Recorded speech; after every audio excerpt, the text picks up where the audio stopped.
3 weeks after the last freight corridor went dark. The price of rice jumped tenfold and never came back down. The line at Wat Tuyen Relief Point began before sunrise and still did not end at night. People stopped asking what they would eat. They asked who would be allowed to eat. Lin Tran, the agricultural energy systems engineer assigned to the Delta South test zone, pushed through the crowd toward the depot gate. Her badge was visible. It did not matter. Hunger made its own rules. A surge hit the fence like a wave. Hands grabbed the mesh. A man shouted that the last pallet was being hidden for soldiers. Lin saw the hinge bolt strain. Then shear. The gate folded inward. Bodies pressed. The air turned hot and wet with breath. Under a canvas awning, Dr. Han Pham worked at a folding table that had once held rice bags. Now it held blood. She pulled a spool of reused suture thread from a tin, boiled the night before, and ran it through a needle that was dull at the tip. A teenager with a split scalp sat down. Dizzy, Han pressed gauze, asked his name, then stitched fast. Another person arrived with a broken forearm. Another with ribs bruised by boots. Han tied knots, cut tails, and reused what could be cleaned because there was no more. Lin set a sealed pouch of saline on the table. Han nodded once and kept stitching. "If you can stop this," Han said, voice low, "stop it now." "I can model fields," Lin replied, "not crowds." A squad of Delta South defense troops formed a line at the collapsed fence. At their center stood General Dewey Kang, helmet under his arm, eyes flat with fatigue. An aide held out a tablet. Kang read, jaw tightening. "Priority to military supply," the aide whispered. Kang looked from the order to the crowd and then to the depot doors where forklifts were still moving. He saw children in line. He saw old men with farm calluses. He saw Han kneeling to wrap a tourniquet made from her own belt. He spoke into his throat mic. "Hold, no live fire. Shields only." The aide hesitated. "Sir, Central expects compliance." Kang did not raise his voice. "Central can come stand here." Rocks began to hit shields. A soldier stumbled. Kang lifted a hand, palm out, not to threaten, but to restrain his own people. The line held. The crowd raged and then, slowly, exhausted itself against plastic plates and mud. By dusk, the depot shut its doors. The crowd did not leave. They sat on the ground like a siege, daring the night to outlast them. Lin returned to her field office by the levee, where the test paddies began. Her screens showed soil conductivity, irrigation pressure, and a red nutrient deficit map that seemed to spread each day. She had run these numbers for years. She had never run them against a hungry city. At 10:14 p.m., the old satellite warning network pinged. Unregistered object. Atmospheric entry. Descent vector was Delta South. Grid near the rice paddies. Lin stared at the coordinates. Then at the dark sheet of waterlogged fields outside. A second alert followed. The object corrected its fall. Small adjustments that meant guidance. Not a bomb. Not a missile. A landing. She grabbed her jacket and ran toward the levee road as a distant rumble rolled across the paddies. The descent left no crater. It left a scar. Steam rose in thin curtains from flattened rice. The air smelled of burnt insulation and wet soil. At the center of the field sat a capsule, matte and blistered, venting white vapor from ruptured seams. It looked engineered for survival, not for ceremony. Two of Kang's soldiers kept rifles low. Lin lifted a handheld spectrometer and watched the readings stabilize. No unusual radiation, no chemical spill beyond scorched polymers. The heat signature, however, was high enough to warp thin metal. A hatchline brightened, then cooled. The seal broke with a strained metallic click. Someone stepped out. The figure was tall, wrapped in layered thermal fabric threaded with cooling channels. The face was exposed, unfamiliar in a precise way. Skin with a muted metallic hue. Eyes adapted to low light. A small device at the throat blinked, then clicked as it processed speech.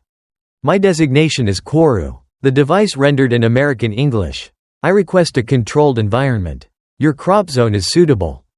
A soldier muttered, "Is it armed?" Koru turned its head with calm accuracy. "No weapons. My heat sinks are failing. Assistance would improve safety for you and for me." Lin stepped forward. "I am Lin Tran. Explain why you landed here. Because you are starving and still trying to solve it without burning your soil. Koru said. Your field data is honest. Your politics is not. Koru reached back into the capsule and pulled out a rectangular unit the size of a generator core. It hummed. Every few seconds it released a pulse of heat that Lin could feel through her gloves. A seasonal regulation engine, Koru said. An enzyme coordination system. It can raise carbohydrate yield within safe bounds under constrained water and nutrient inputs. It cannot create matter. It reallocates. Lin's mind leapt to limits. Photosynthesis ceiling. Nitrogen cycle. Mineral depletion. If we push too hard, the canopy temperature spikes and the root zone collapses. Koru nodded. Then you do not push. You step it. You respect your heat budget. General Dewey Kang arrived, boots sinking at the paddy edge. He took in the capsule, the unit, and Koru with the hard focus of a man forced to count consequences. What is the condition? Kang asked. Koru did not hesitate. The engine requires a governance input. A collective affect signal. Not thoughts, not memories. Physiological proxies. Stress, cohesion, trust. Without it, it locks itself to prevent extreme decisions that collapse the ecosystem. Kang frowned. You want our emotions. I want your feedback loop. Koru replied. Your society already broadcasts it. The question is whether you measure it honestly or falsify it for control. Before Kang could answer, rotors whined overhead. A drone swept low, searchlight cutting wide across the field. Another followed, then two more, forming a grid. A loudspeaker on the lead drone spoke in a clean, amplified voice. By authority of the Wartime Stabilization Authority. This zone is under federal control. All devices and all contact are subject to central custody. From the levee road, armored vehicles rolled in, tires throwing mud. At their lead walked Mara Quinn, flanked by technicians in sealed suits and security in clean gear that did not belong in a rice field. She stopped a few meters away and studied Koru as if studying a contract. Extraterrestrial contact is now a national emergency. Mara said. All equipment and all data will be routed through Central Command. You will comply. Koru's throat device clicked. I will not comply with monopoly. Mara's expression barely changed. You do not have to comply. You will be contained. She looked at Lin. Engineer Tran, you will hand over the engine. Your cooperation will ensure food distribution continues. And if I refuse? Lin asked. Mara's voice stayed level. Then you will watch people die while you defend principles no one can eat. In the wet darkness, with drones humming above the rice, Lin realized the gift had already become a battlefield. Lin did not sleep. She ran simulations until her eyes burned. In the field office by the levee, the seasonal regulation engine sat on a reinforced pallet, wrapped in thermal curtains and cooled by fans scavenged from old server racks. Koru worked beside her with careful precision, rerouting heat through a compact exchanger to keep the core below failure thresholds. The engine can help, Lin said, tapping her chart, but even a 20% yield increase spikes canopy temperature. Our power is unstable. Our water is contaminated from the last bombardment. If we rush, we trigger fungus, nutrient crash, and then a second disaster. Koru nodded. Your constraints are real. That is why the lock exists. Outside, Mara's perimeter tightened. Relay antennas went up on the levee, aimed at the relief point and the field office. Technicians ran fiber lines as if they were stitching the land shut. At dawn, Dr. Han Pham arrived with her medical bag and a face carved by a night without rest. They're putting scanners at the relief gate, Han said. People are afraid to line up now. They think the system will mark them as disloyal. Hunger makes them quiet, and quiet makes them easy. Lin felt her throat tighten. They want the affect signal. They want to own it, Han replied. Koru spoke, calm and flat. If one faction owns the signal, the engine becomes a rationing weapon. Feed the obedient, starve the inconvenient. At 8:30 a.m., Mara Quinn entered the field office with 2 guards. She did not sit. We begin activation today, Mara said. My team will operate. You will support. It will fail if you force it, Lin said. We need staged increases, micronutrient supplementation, biosecurity checks. Mara's gaze hardened. Time is not available. Riots spread. Units defect. Borders fall. We need output. Koru replied. Output without governance becomes violence. Mara turned to Koru. Your governance input is a vulnerability. We will supply it through our network.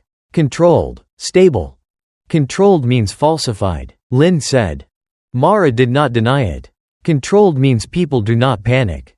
Panic shuts systems down. I will not allow a sensor reading of fear to collapse the only device that can save millions.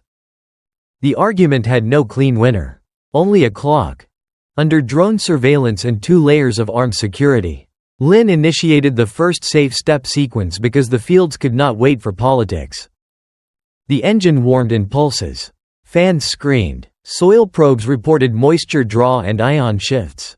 A shimmer passed through the paddies as if wind moved the leaves. But there was no wind. The plants were adjusting, metabolism accelerating within limits Lin had set. Within 2 hours, rice stalks stood a fraction taller. Leaf color deepened. The field looked, for the first time in weeks, like it wanted to live. Then the console flashed a warning. Effect input insufficient. Signal integrity low. Governance lock partial.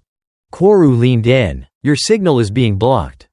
Mara's technician said quickly. Our network is online. We are feeding the engine. The waveform on Lin's screen was too smooth. Too repetitive. Synthetic calm. Broadcast like propaganda. The engine responded by reducing power, protecting itself and the field from a false feedback loop. Mara's jaw tightened. Override the lock. It will not let you. Lin said. It was built not to be forced. Koru moved closer to Lin and lowered its voice. If they turn your social signal into a tool of control, your rice season becomes a blood season.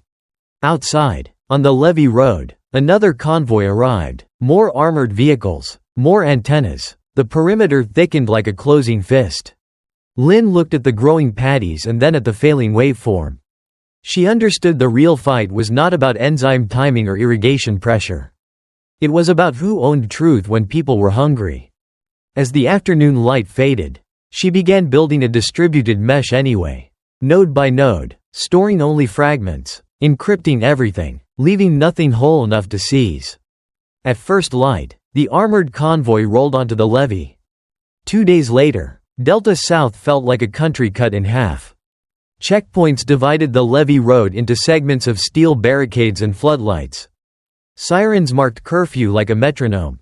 The rice paddies still shimmered with new green, but the air above them was tense, as if the land itself was holding its breath. At Wat Tuyen relief point, the line moved only when a loudspeaker allowed it. A pot of hot rice, ladled into dented bowls, had become more than food. It was a pledge. WSA officers stood beside the distribution table with handheld scanners. When a bowl was served, the scanner chirped and a green icon flashed. People learned quickly what that meant. Green meant a meal and a stamp on a ration card. Yellow meant waiting. Red meant stepping aside. Dr. Han Pham watched it happen again and again. A mother with a feverish child begged for a second scoop. The officer shook his head and pointed at the scanner. The screen did not change. Han set down her medical bag and walked to the table. You cannot turn a clinic into a loyalty booth. The officer did not look at her. We are preventing riots. You are manufacturing them, Han said. Across the yard, Lin Tran stood with her hood up, recording the scanner cadence with a small receiver. She was not capturing names. She was capturing patterns, timing, frequency, the shape of how fear moved through a crowd. A Warden 9 drone hovered overhead, its camera angled down like an unblinking eye. Lin's wrist unit buzzed. General Dewey Kang calling. She turned away from the line and crossed to the concrete wall where the noise thinned. Kang's face appeared on her screen, lit by vehicle dashboard glare. They are moving the perimeter again, Kang said. They want a direct corridor to the field office. And the engine, Lin said. Yes. Kang's voice lowered. Mara Quinn is coming in person. Lin glanced toward the levee. WSA trucks were already rolling, tires humming on wet asphalt. Antenna masts rose from their beds like metal reeds. Don't let them isolate you, Kang said. If they cut my unit's supply, we go blind. We lose fuel, medical packs, filters. They are using you as leverage. Lin replied. Kang did not deny it. He looked older than he had 2 days ago. I cannot feed my soldiers with principles, he said, but I also cannot watch this place become a cage. Mara Quinn arrived at the Delta South test zone under a white canopy of drones. Her convoy was clean, tires washed, windows tinted. Technicians wearing sealed collars stepped out with cases of instruments and a portable terminal. Security formed a semicircle around her. Not nervous, not hurried. They moved like people who had been told the outcome already. Lin met them outside the field office near the levee. The air smelled of wet grass and cooling fans. Koru stood a few steps behind Lin, wrapped in its thermal fabric. Heat exchangers humming softly. The seasonal regulation engine sat inside the office, running at reduced output to protect the patties from thermal stress. Mara did not address Koru first. She addressed Lin. Engineer Tran, Mara said, you have done valuable work. Now we transition to national control. A technician set a tablet on a folding stand and projected a document onto a portable screen. Emergency Nationalization Order. Wartime Stabilization Authority Custody. Immediate transfer of all assets. Mara pointed at the signature field. Sign as technical witness, then step aside. Lin read it once, then again. It was not only about the engine. It included the field sensors, the irrigation controls, the communications node, and a phrase that made her stomach tighten. Collective biometric channel access, including effect proxy streams. She looked up. You are not buying the engine. You are buying the people. Mara's expression stayed calm. I am buying stability. You will own the bioresonance protocol. Lin said. You will own the signal that keeps the engine safe. Mara nodded as if confirming a detail. The engine needs governance input. We will provide it through verified sources. We cannot allow a crowd to crash the system. Koru's translator clicked. Verified by you means falsified by you. Mara finally turned to Koru. You designed a dependency. That dependency is a vulnerability. We are correcting it. You cannot correct physics with authority. Koru said. If you feed synthetic COM into the lock, the engine reads risk and reduces output. If you force output, the patties overheat. You invite fungal bloom and tissue necrosis. You create a food crisis that looks like sabotage. Mara's gaze sharpened. And if we do nothing, hunger takes the rest. This is not a lab argument. This is a war. General Dewey Kang arrived with 2 officers. Boots muddy, uniform stained with sleeplessness. He stopped near Lin, careful not to look like he was choosing a side. Mara gestured toward him. General Kang, your unit is listed as essential infrastructure protection. Central will continue your supply shipments if you sign the transfer order and guarantee compliance. Kang glanced at the document. If I do not sign. Mara did not blink. Fuel priority will be reassigned. Medical packs rerouted. Water filters delayed. Your unit will be asked to operate on local procurement. Local procurement meant taking from the same people who were already starving. Kang swallowed. His jaw worked as if he were chewing something bitter. Lin stepped closer. She is forcing you to trade your soldiers' health for our surrender. Kang looked at the levee road, where his truck sat with half-tanks. He looked toward the relief point in the distance, where a pot of hot rice dictated who could stand in line. He looked at the patties. Green and fragile, dependent on a machine that could be turned into a weapon. Mara offered him a stylus. Sign, she said. Preserve order. Keep your unit alive. Keep food flowing. Kang's hand hovered. Then he wrote his name. The moment the signature registered, Mara's technicians began to move cases toward the office door. Lin felt cold despite the humid air. She did not stop them yet. Not because she agreed, because she understood the trap was larger than a doorway. This was not a seizure of hardware. It was a seizure of the right to define what people felt. And to punish them for feeling it. Koru's voice came low, meant only for Lin. If you cannot fight with rifles, fight with architecture. Lin nodded once. She had already started. Koru led Lin to the edge of the patties where the soil probes were sunk like small teeth. Your enemies will attack the lock, Koru said, not because they understand it, but because it refuses to obey them. Lin crouched and pulled a probe, checking its seal. They will spoof the affect signal. They will try to make the engine believe the population is stable when it is not. Koru's translator clicked softly. A false signal drives the algorithm into an unsafe region. It increases output when the ecosystem cannot support it. Heat rises. Root oxygen drops. Fungal spores exploit stress. You lose both crop and credibility. Lin stood. So we need integrity without central ownership. Yes, Koru said. And your data must be useless to steal. They went back to Wat Tuyen relief point after curfew. Escorted by one of Kang's patrols who pretended not to see what Lin carried in her bag. Inside the clinic tent, Han checked a patient's lungs by ear because her battery ultrasound was dead. When she saw Lin, she did not ask questions. She closed the curtain and waited. Lin laid 3 small devices on the table. These are fragment nodes. They record only a slice of the signal. No names, no faces. No single node can reconstruct the whole. Han frowned. You want me to collect it? I want you to protect it. Lin said. If WSA owns the full stream, they can shape fear into obedience. But the engine needs a real proxy or it will lock down and the crop will fail. Han's hands paused over gauze. People will think you are taking something from them. I am trying to stop someone else from taking everything. Lin replied. Koru stood at the tent entrance. Its heat exchangers whispering. Your doctor has trust. Trust is the rarest nutrient. Han exhaled slowly. Then we do it openly. We tell them. We do not hide it like a theft. Lin nodded. Consent. Clear limits. We use end-to-end encryption and rotating keys. The WSA can seize the hardware and still get nothing. They installed the first node under the distribution table. Shielded from casual inspection. A second went in the clinic corner near the triage cot. A third went to Kang's unit vehicle. Isolated from the public network.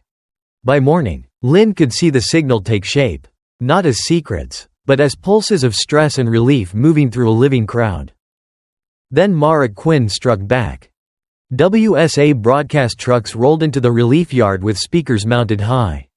Screens played looping footage of riots, fires, and corpses from old conflicts. A narrator spoke over it. Steady and urgent.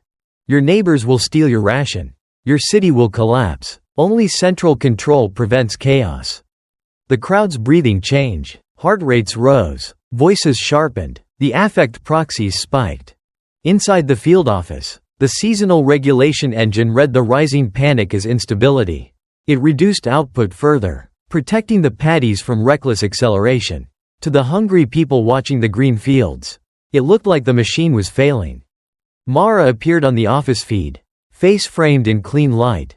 Due to sabotage, yields are being reduced. WSA will take full control for public safety.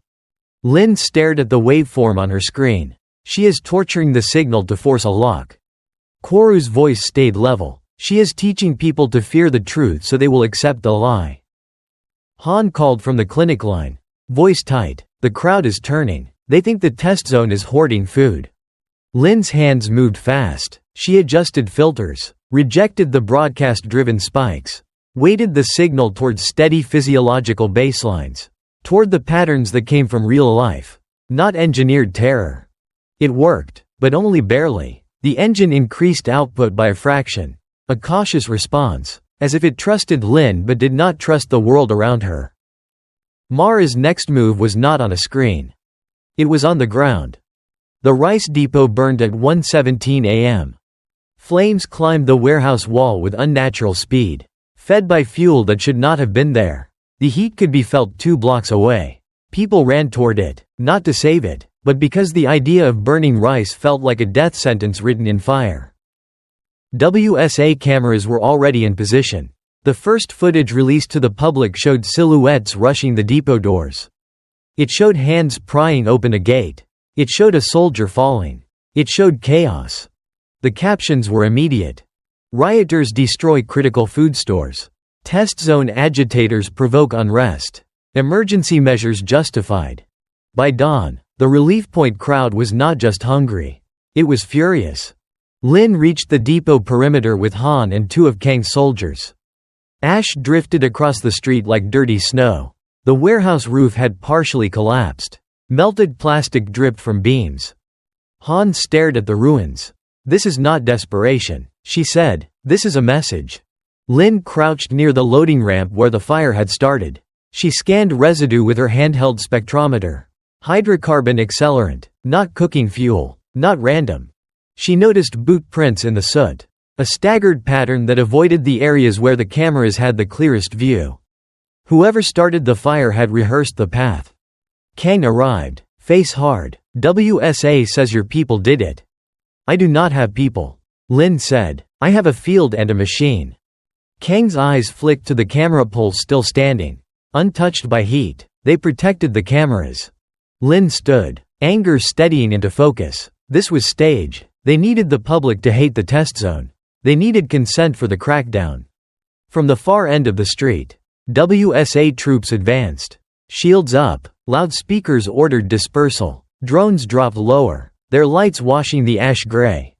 Mara Quinn's voice came through the nearest speaker. Calm as ever. "Due to terrorist action, WSA is enacting full authority. All independent networks are illegal. All data streams will be consolidated." Han's mouth tightened. "They will seize the nodes. They can seize the boxes." Lynn replied. "They cannot seize what they cannot reconstruct." Koru stepped closer, its translator clicking through the crackle of distant fire. "You will still lose, if your society breaks." Lynn looked at the crowd gathering beyond the cordon, faces lit by ash and anger. "Then what do we do?" Koru's eyes reflected the drone lights. "You keep feeding bodies. And you keep feeding trust. Technology cannot replace that. It can only punish the absence of it." The rain began that afternoon. Heavy and persistent. It turned ash into sludge. It made the levee road slick. It made soldiers nervous. On the third night, the downpour did not stop. Water rose against the levee as if testing its strength. In the dark, isolated shots cracked somewhere beyond the checkpoints. Too few to be a battle. Too many to be an accident. Delta South listened to the gunfire and the rain, and waited to see what would break first. A week after the engine first pulsed, the paddies awake. The rice headed early in a way the farmers did not recognize. The field sensors confirmed what their skin already knew. The water in the shallows was warmer. 2 degrees higher across the grid. When stomachs stayed empty, people believed anyone who promised them dinner. Dr. Han Pham learned that lesson by listening to children cry for the wrong reasons. They came into her clinic tent at Wat Tuyen Relief Point holding their bellies. Faces pale, sweat beading at the hairline. Not the hollow weakness of starvation. This was cramps, nausea, and diarrhea that left them shaking on the cot. Han opened a bowl of cooked rice brought in by a mother who was frantic with guilt. The grains were soft, almost translucent at the center, as if the heat had rushed through without time to finish the job. "Who gave this to you?" Han asked. "The new truck," the mother said. "They said it was fresh. They said it would save us." Han smelled it. A green, sharp note, like cut stems, not fully dried, rice harvested too early. She stepped outside the tent and watched the distribution table. WSA officers served hot bowls under a floodlight. But the line had changed. People no longer waited in silence. They shouted slogans now, repeating what the speakers told them. And they stared at anyone who looked uncertain. A pot of rice had become a pledge. And a pledge had become a weapon. Han found Lin Tran near the clinic wall, eyes fixed on a small screen that showed soil and canopy temperatures. Lin looked like she had not slept in days. "Kids are getting sick," Han said. "Not from hunger. From eating rice that was never meant to be eaten yet." Lin's jaw tightened. They harvested early to show results. To prove central control works.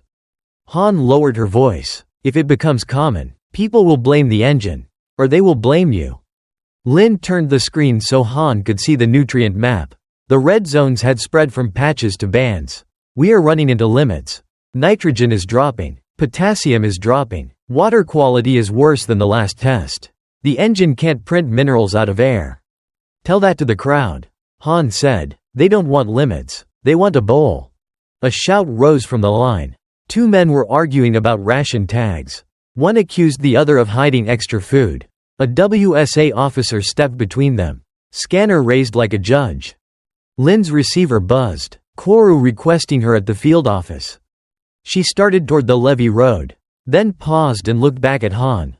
"Keep those kids stable."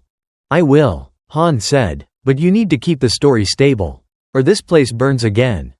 At the field office, Koru stood by the engine enclosure.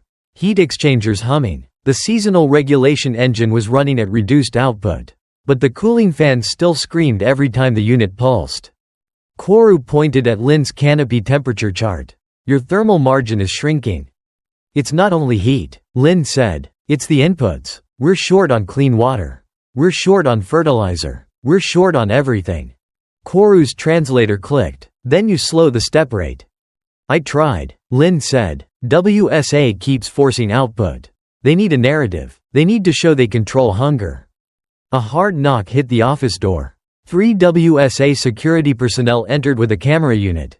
Behind them, Mara Quinn appeared on the screen of a portable terminal. Her face clean, her voice steady. "Engineer Tran," Mara said, "reports indicate contamination and illness linked to your operation." Lin stared at her. "The illness is from premature harvesting. That is your decision, not mine." Mara did not shift. "Your engine created the conditions. You will hand over all operational control immediately." Koru spoke from behind Lin. "Operational control without truthful governance will crash the ecology." Mara looked directly at Koru. "Your device is failing the public. We will correct it." Lin felt the trap close. If she argued, she would be framed as an enemy of food. If she complied, the fields would be pushed into collapse. Mara continued, voice unchanged. "By order of the Wartime Stabilization Authority. You are suspended from duty pending investigation for sabotage of food security." Lin's mouth went dry. "You're putting a bounty on me." "I am restoring order," Mara said. "You will be detained for public safety." The screen went dark. Outside, a drone passed low, its camera panning, as if it could already see Lin in handcuffs. Lin looked at Koru. "If they take me, they take the last person who can explain the limits." Koru's eyes reflected the sensor lights. "Then you do not let them take you. But understand this, your greatest risk is not their rifles. Your greatest risk is the crowd believing the lie because it promises dinner." Lin heard distant chanting from the relief point and felt something colder than fear settle into her chest. The truth was about to become an enemy. General Dewey Kang arrived at the cooling station 3 before the sun cleared the low clouds. The station was a squat block of concrete near the levee, built years ago to stabilize irrigation pumps and disperse thermal loads during storm surges. Now it was the only reason the engine could run without cooking the patties from the inside out. Kang's small team moved fast. Without shouting, 3 soldiers posted on the perimeter with rifles down but ready. 2 others checked the water filtration unit, replacing carbon stacks that were almost exhausted. A field tech from Lin's crew tightened clamps on the coolant loop line that ran back toward the office. Kang walked into the control room and saw Lin and Koru waiting beside the console. Lin's hair was tied back tight. Her hands shook only when she thought no one watched. "They issued a warrant," Kang said. "I know," Lin replied. "Mara wants to move today. She will try to seize this station first." Kang nodded. "If we lose this, the engine loses its heat path. The patties overheat, and the story becomes simple. You failed. Central fixes it. People cheer." Koru's translator clicked. A failed crop is useful to a monopolist. Outside, the wind shifted. The drone hum that had become background noise suddenly grew louder. Not one drone, many. Kang stepped to the window slit. Along the levee road, WSA vehicles approached in a staggered line, spaced to avoid a single bottleneck. Above them, Warden 9 drones formed a loose net. Then the radio on Kang's shoulder hissed into static. He tapped it. The static did not change. "They're jamming," he said. Lin's eyes flicked to the console. The station's network link blinked yellow, then red. Koru leaned closer to the controls. "They are isolating you to force a surrender." Kang lifted his throat mic. "All units, fall back to manual signals. Keep visual contact. No firing unless fired upon." A beam of light swept across the station exterior. A drone searchlight, harsh white against gray morning. A loudspeaker carried Mara Quinn's voice from a vehicle outside. "General Kang, this is a lawful operation. Stand down and release the station." Kang did not answer at first. He looked at Lin. If I stand down, they take everything. If I resist, they call me a traitor and starve my people. Lin's voice was steady. They will starve people either way. The difference is whether the engine remains bound to truth. Koru spoke without heat. You are not choosing between peace and war. You are choosing between a controlled war and an uncontrolled collapse. Kang stepped to the door and pushed it open. Outside, WSA troops formed a line across the levee. Their shields were clean, their armor new. They carried restraint tools, not only rifles. They expected a capture, not a battle. Mara stood behind them under a rain hood, eyes on Kang. You have your orders, she said. Hand over the station. Kang raised his hands slightly, palms out, signaling his troops to stay calm. This station is essential infrastructure. If you disrupt it, you risk the crop. Mara's lips barely moved. The crop belongs to the nation. The station belongs to the nation. Your loyalty belongs to the nation. Kang stared at her. My loyalty belongs to the people who bleed under my command. A drone dipped low, rotors roaring. The gust threw grit into faces. A soldier on Kang's side flinched and raised his rifle a fraction. A shot cracked. No one could later say who fired first. The jammed radios ensured that. The bullet struck concrete near the door, sending chips into the air. Kang's troops snapped shields up and pulled Lin back inside. Another shot hit the station wall. Then another. Kang shouted, voice raw, hold your fire, hold. WSA troops advanced under cover of drones, using the noise as concealment. A stun charge struck the outer fence and exploded into a net of blue arcs. The perimeter lights flickered. Inside, Lin ran to the console.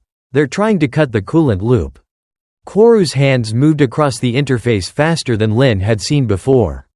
Not magical, just practiced. Reduce output. Now, you cannot fight and run peak power. If we reduce, the narrative says we're failing, Lin said. If you do not reduce, the patties cook, Koru replied. Choose physics. Lin swallowed and cut the output step by 15%. The fans dropped in pitch. The coolant temperature eased. Outside, boots pounded. A metal clang. WSA forces were at the door. Kang took a position behind a concrete pillar. Weapon ready but aimed down. He spoke to Lin without turning his head. If they take you, they take the engine. They already made me the villain, Lin said, so we stop playing defense. Koru pointed at the signal integrity meter on the console. The affect stream was spiking again. Chaotic waves that matched fear more than reality. Someone was pumping panic into the air. The engine responded the only way it knew how. It locked part of its function to protect the ecosystem from a false governance input. The output fell another notch without Lin touching it. On the station camera feed, Lin saw the patties at the far edge of the test zone begin to fade. Not dead, just stressed. The outer leaves yellowed first, like a warning painted onto the world. Kang saw it too. His face tightened. We're losing the margins. Lin breathed out slowly. We can't outshoot them. We have to outlast them. The door slammed inward under a hydraulic spreader. WSA troops surged into the entryway. Kang's soldiers met them with shields. Pushing, locking arms, trying to stop the flood without turning it into a massacre. In the crush, a man in WSA tech gear stumbled and fell hard against a metal edge. Blood sprayed from his thigh, bright against gray. Han was not here. There was only Lin, Koru, and soldiers who knew how to fight, not how to mend. The tech tried to crawl backward, panic in his eyes. A villager who had followed the skirmish to the station shouted, "Let him bleed. He burned our rice." Koru looked at Lin. This is the point where your society decides what it is. Lin did not answer. She pushed through the bodies toward the fallen tech. The wounded man was Evan Holt. Lin recognized him from WSA's technical teams. Always near Mara's terminals. Always looking like he had not slept enough to trust his own conscience. His thigh wound was deep. Likely a torn artery. Blood pulsed with each heartbeat. Pressure. Lin snapped at the nearest soldier. Now. A soldier hesitated. The villager shouted again. He's WSA. He'll kill us later. Lin met the villager's eyes. If we become what we hate, we lose even if we win. Dr. Han Pham arrived at that moment. Breathless, having followed the chaos from the relief point, she dropped to her knees beside Evan without waiting for permission. Her hands moved with the same calm speed she used on children and strangers. She tore fabric, pressed hard, wrapped a tourniquet with a strip of webbing, tightened until Evan screamed and then went pale. Evan's lips trembled. Don't help me." Han's voice was firm. "I'm not helping WSA. I'm helping a human being with blood in his body." Lin crouched by Evan's head. "Why are you here?" Evan swallowed, eyes glassy. "Because Mara doesn't trust machines alone. She trusts leverage. She trusts fear." Han looked up briefly. "Speak fast. He's losing volume." Evan forced words out like they cost him. "The signal. The affect stream. It's not only feeding the engine. Mara wants it routed through central. Full stream. Raw." Lin felt her stomach drop. "To ration food. To ration people," Evan whispered. "To predict descent. To label. To preempt. The engine is a wedge. The real prize is the network." Han tightened the band again. "Why tell us?" Evan's eyes flicked toward the doorway where WSA troops were regrouping and Mara's voice could be heard outside ordering a push. "Because she'll break it. She thinks she can control physics with authority. She'll force output and blame you when fungus spreads. She'll use the crisis to justify permanent control." Lin's mind raced. "How?" Evan coughed. "Pain sharp. False flag fires. Broadcast fear. Then offer calm as a product. Make people beg for the leash." A distant crack of gunfire echoed. Scattered. Not a full assault, but enough to remind everyone the world was still armed. Han held Evan's gaze. "If you knew this, why follow her?" Evan's eyes filled, not with tears, but with a trapped look. "Hot rice. For my mother. Green tag. Every week. If I quit, she starves." Life had become a pledge. A bowl had become a chain. Lin stood slowly, as if rising from deep water. She looked at Koru. "If we keep hiding and patching, she wins. She controls the story." Koru's voice was quiet. "If you reveal the story, you may ignite violence. Truth is not a sedative." Lin thought of the crowd. Thought of children sick from rice harvested too early. Thought of Kang signing under threat. Thought of Han stitching with reused thread because systems failed. "There is no clean route," Lin said. Kang stepped closer, face tight from the fight. "If you go public, Mara will call it treason. She will cut supplies. She will turn the crowd into a weapon. And if we stay silent," Lin replied, "she turns them into a tool forever." Han secured Evan for transport. Voice low. "If you speak, speak with proof. Speak with limits. Speak so people can verify. Not just believe." Lin nodded. She looked at the fragmented nodes she had hidden in clinic corners and under tables. Data that could not be stolen whole. Data that could still show patterns of manipulation. Koru placed a hand lightly on the console edge. "Then you must do the hardest thing humans do when hungry. You must tell the truth without promising dinner." Outside, the rain began again, heavier than before, drumming on the station roof. The levee waterline crept higher, licking at the concrete like it wanted entry. Lin turned to the console and opened a channel she had kept for emergencies only. A broadcast to every node she could reach. Every screen the WSA had not yet seized. Her finger hovered above send. Kang watched her. "Once you do this, there's no return." Lin's voice was steady. "I know."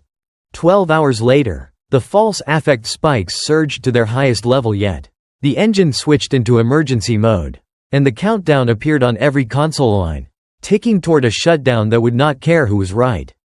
At dawn, the power grid flickered like a tired heartbeat. Lights dimmed, surged, then dimmed again. In the city beyond the levee, families ate by ration tokens, counting bytes instead of hours.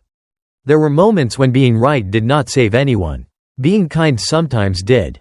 Koru stood with Lin Tran at the field office console. The seasonal regulation engine still in emergency mode. Its countdown paused but not forgiven. Cooling fans pulsed in uneven rhythms, responding to a load that refused to settle. "You can break the monopoly without breaking the system," Koru said, "but you must accept scrutiny." Lin rubbed her eyes. "Scrutiny is not the risk. Weaponization is." Koru brought up a layered schematic. Lines and thresholds stacked like a fragile city. Open the operational envelope, not the control spine. Publish the thermals, the nutrient budgets, the safety locks. Do not publish the raw governance input or the actuation keys. Open enough to prove it works, Lin said, finishing the thought, but not enough to let anyone hijack it. Verification without capture, Koru replied. Lin scrolled through parameters. The danger was not theoretical. If she opened too much, someone would fork the engine, push it past safety margins, and blame the collapse on transparency. If she opened too little, Mara Quinn would choke the project to death behind closed doors. Outside, a siren wailed and cut off abruptly. Somewhere near the relief point, boots ran. Lin took a breath and began to package the release. She stripped names, removed raw affect streams, and left only aggregate checksums that could be validated against independent measurements. She attached clear warnings in plain language. Thermal ceilings, nutrient floors, water quality constraints, biosecurity protocols, failure modes. This is not a miracle, she wrote in the header. It is a machine that obeys physics. Koru watched her work. Your species often hides limits. Because limits disappoint, Lin said, and disappointment makes people angry. She pressed publish. The packet went out over every channel not yet seized. Universities mirrored it. Farm co-ops pulled it down. Independent labs began to run the math within minutes. Mara Quinn's response was immediate. The network went dark in sections, then in blocks. At Wat Tuyen relief point, speakers crackled and died, screens went black, the ration scanners froze mid-chirp. Confusion rippled through the line like a wave that had lost its shore. WSA trucks rolled in from both ends of the street. Engines idling with deliberate menace. Officers moved fast, seizing phones, cutting cables, pulling people aside. Dr. Han Pham stepped in front of the clinic tent as two officers approached with a stretcher. "Where are you taking them?" she demanded. "Protective custody," one officer said, not meeting her eyes. Behind them, families watched in stunned silence as neighbors were loaded onto trucks. Not criminals, not fighters, parents, elders, a teacher who had once helped organize a soup line. On the Levy Road, General Dewey Kang took in the reports with a tight jaw. His unit had lost contact with 3 patrols. Fuel deliveries had stopped overnight. A message from Central offered temporary relief if he cooperated. Kang moved his forces into a posture that looked like defense, and restraint had shaken hands. Shields forward, rifles slung unless fired upon. Medical teams pre-positioned. He knew how Mara worked. She did not need a massacre. She needed images. At the field office, Lin watched the city map gray out. She's cutting verification. Koru nodded. She is isolating witnesses. A call came through on a narrowband channel Kang had kept alive by habit rather than hope. Mara's voice, unhurried. "General," she said, "your people are safe. For now. Engineered Tran will deliver the governance key. When she does, the detainees go home." Kang closed his eyes for half a second. "You're using hunger as a leash." "I am using reality," Mara replied. "You are welcome to join me in managing it." Kang opened his eyes and looked at Lin through the screen. "She knows where to cut." "Yes," Lin said, "and she knows I will feel it." Outside, a small crowd formed despite curfew. People whispered. Rumors spread faster than facts. Someone shouted that the engine had been shut down on purpose. Someone else swore WSA had hidden food again. Kang issued quiet orders. No charges. No pursuit. Hold lines. Keep the station alive. A junior officer frowned. "Sir, if they push." "They won't," Kang said. "Not yet. They want her to fold." Mara's final message arrived with a timestamp and no flourish. "Deliver the key by nightfall." Lin stood at the console and felt the weight of the room press inward. The open packet was already being debated across the world. But here, in Delta South, people were being loaded into trucks. "There is a way," she said slowly, "but it costs." Koru waited. Han arrived breathless from the relief point. Face drawn.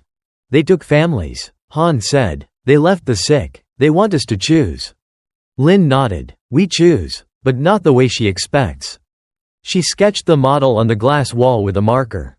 Lines quick and sure. Voluntary signal. Anonymous. Fragmented at the source. No raw data stored anywhere. Every contribution time limited and revocable. Public oversight. Koru added a note. Threshold proofs. The system proves it is within safety bounds without revealing the inputs. Han watched the lines take shape. People will think you are stealing something from them. Then we tell them exactly what it is, Lin said, and what it is not. They went together to the relief point as dusk settled. Power flickered back in pockets. People gathered, wary, angry, exhausted. Han climbed onto a crate and raised her hands. Her voice did not shout. It carried because it did not pretend. This machine does not read your thoughts, she said. It does not know your secrets. It listens to your bodies the way a doctor listens to a heart. Only enough to know when a system is being pushed too hard. Murmurs rose. It will not belong to the government. Han continued. It will not belong to anyone. If you choose to help, you can stop choosing at any time. If you do not choose, nothing is taken. A man in the crowd yelled. And the food? Han met his eyes. Food grows when we stop lying to ourselves about limits. This is not a promise of dinner. It is a chance to keep the fields alive. Lin stepped forward and projected the safeguards in plain diagrams. Thermal caps, nutrient floors, independent audits, names crossed out until only numbers remained. A woman with a child asked quietly, "If we help, will they let the others go?" Lin answered honestly, "I cannot promise, but if we give her the key, she will never let go." Silence settled, heavy and fragile. Then someone raised a hand. Another followed. Not many. Enough. At the field office, Lin routed the first voluntary fragments into the system. The affect stream stabilized without smoothing away fear. It showed stress where stress existed. Relief where relief appeared. The engine responded with caution and then with confidence. Stepping output up within the published bounds. Fans steadied. Coolant temperatures dropped into a safe band. Mara Quinn watched the metrics from Central and felt control slip like sand. She sent a final message. "Deliver the key." Lin replied with the public dashboard link and nothing else. The engine stayed online. 3 days later, the first new chutes stood straighter. Green returning to the edges that had yellowed. Trucks pulled back from the relief point.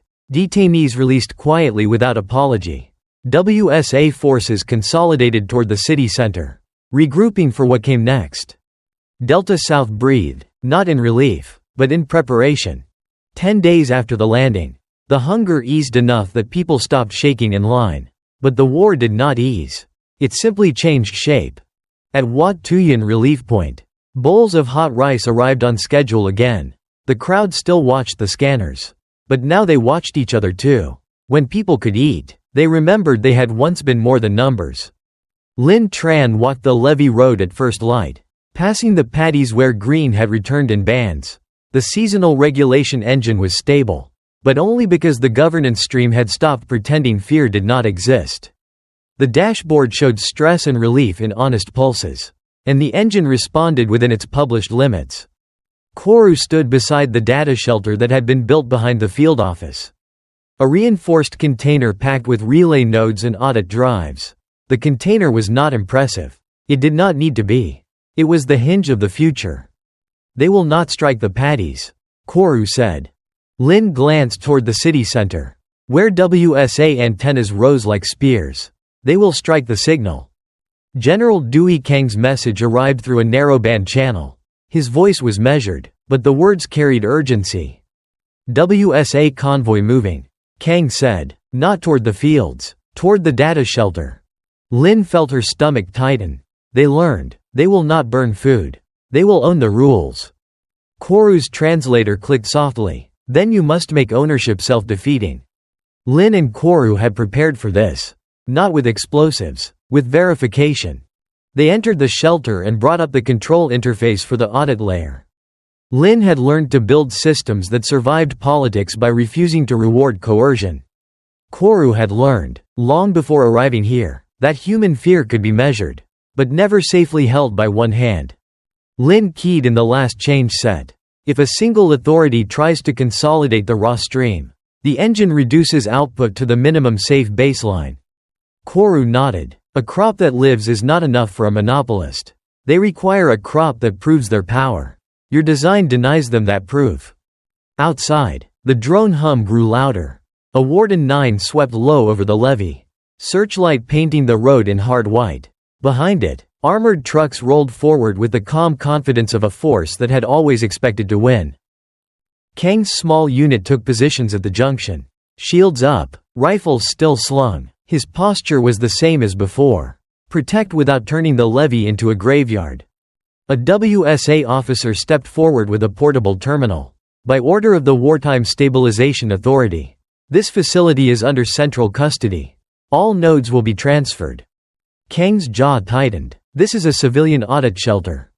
It is a threat to order. The officer replied, "Stand aside." Kang did not raise his voice. "I will not help you strangle the only thing keeping the fields alive." The officer signaled. 2 drones dipped. Jammers surged. Kang's radio crackled into thick static. Lin watched the link indicators flicker in the shelter. External control attempts registered, then failed to authenticate. WSA tried again with a different credential set. Koru's eyes remained steady. They are persistent. They think persistence is morality. Lin said. The shelter's audit layer triggered its challenge protocol. A prompt went out across the network, demanding independent confirmations from multiple nodes. The response came back quickly. From the clinic, from the relief point, from a university lab outside the region, from a farm co-op that had built its own mirror.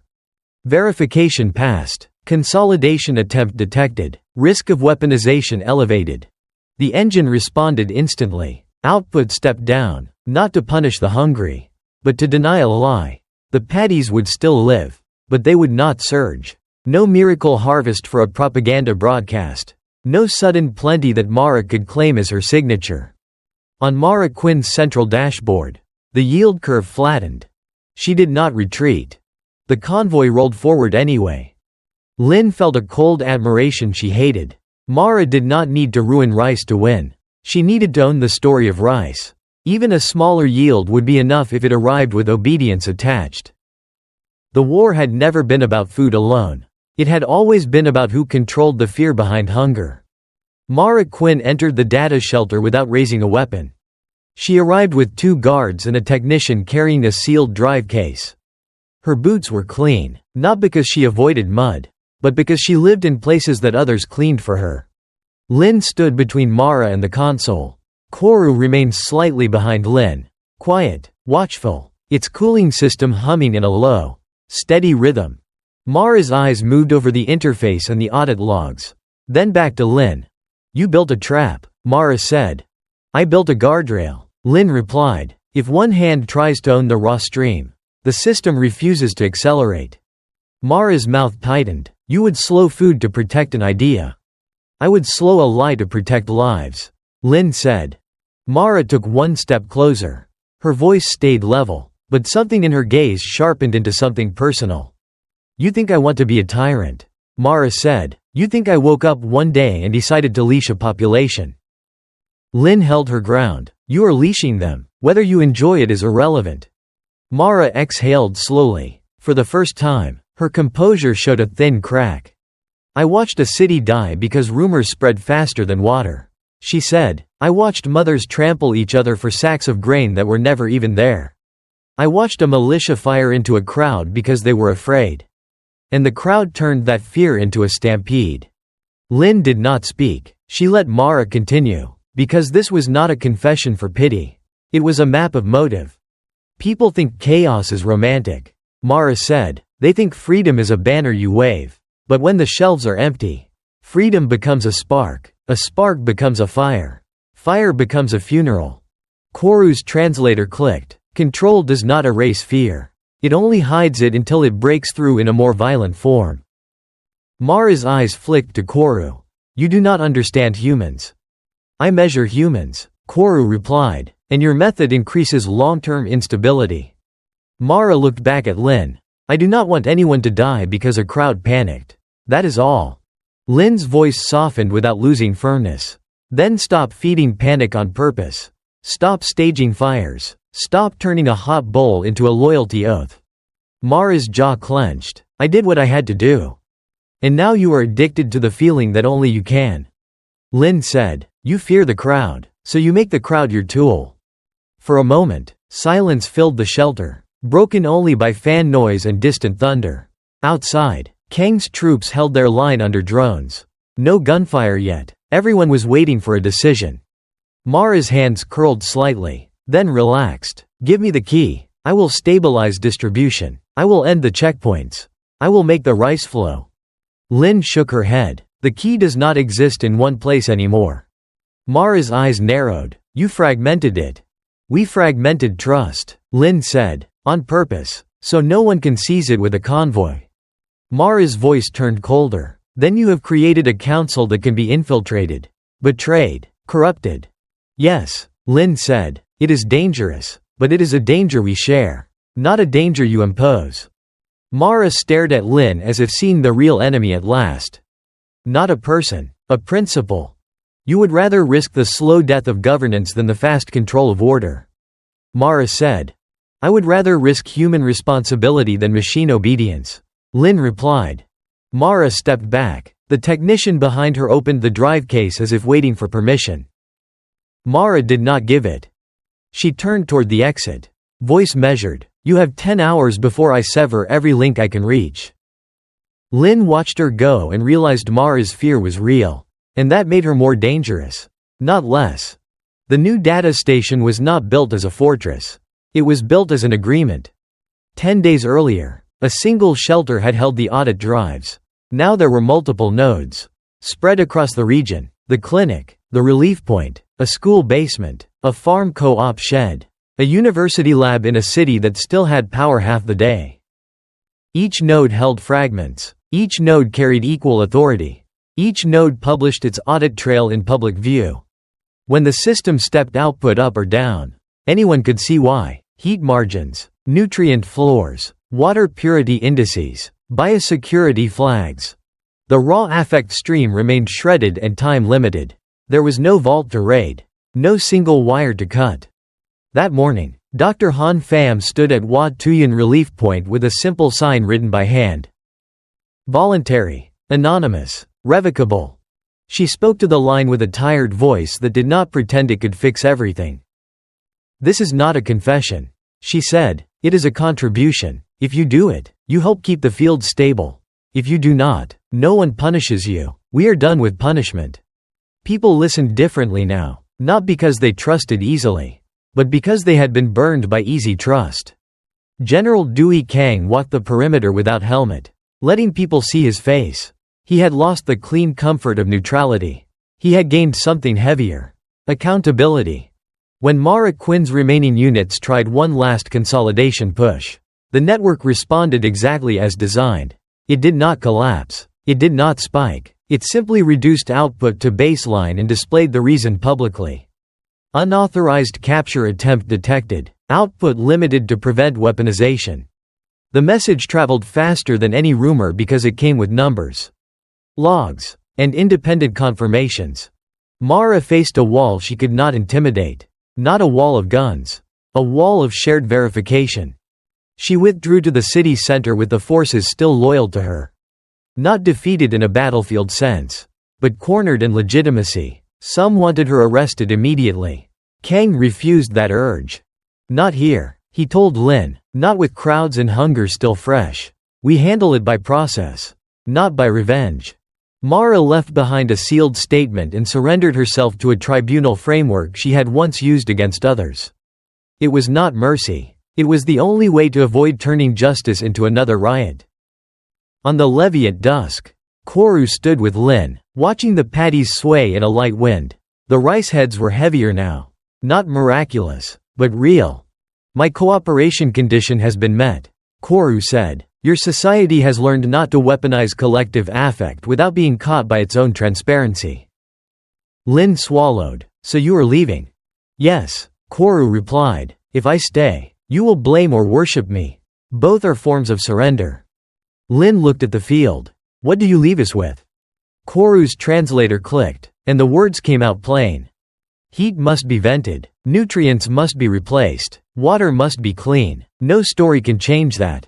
And fear will return. It always does. When it does, Remember this. Your hardest battle is not against a device or a faction. It is against the part of you that wants safety so badly you will trade away everyone else. A month later, the first rice train ran again through Delta South. Steel wheels rolling over repaired track. People gathered along the line and did not cheer. They stood in a long, quiet row, listening to the sound of metal on metal, as if hearing a memory come back. Lynn stood among them, hands in her pockets, and felt the weight of what they had built, a system that could feed people and still leave them responsible for what they chose to believe. The rice fields did not save the world. They saved something smaller, and harder to keep. The memory that hunger does not excuse fear, and that control is never the same as care. Long after the trains ran again and the checkpoints faded, people would remember this season not as the one when technology arrived, but as the one when they chose not to turn fear into a weapon. If this story stayed with you, if it made you pause, reflect, or see our future a little differently, please take a moment to like, share, and subscribe to the channel, so more stories like this can continue to grow. One voice, one listener, and one choice at a time.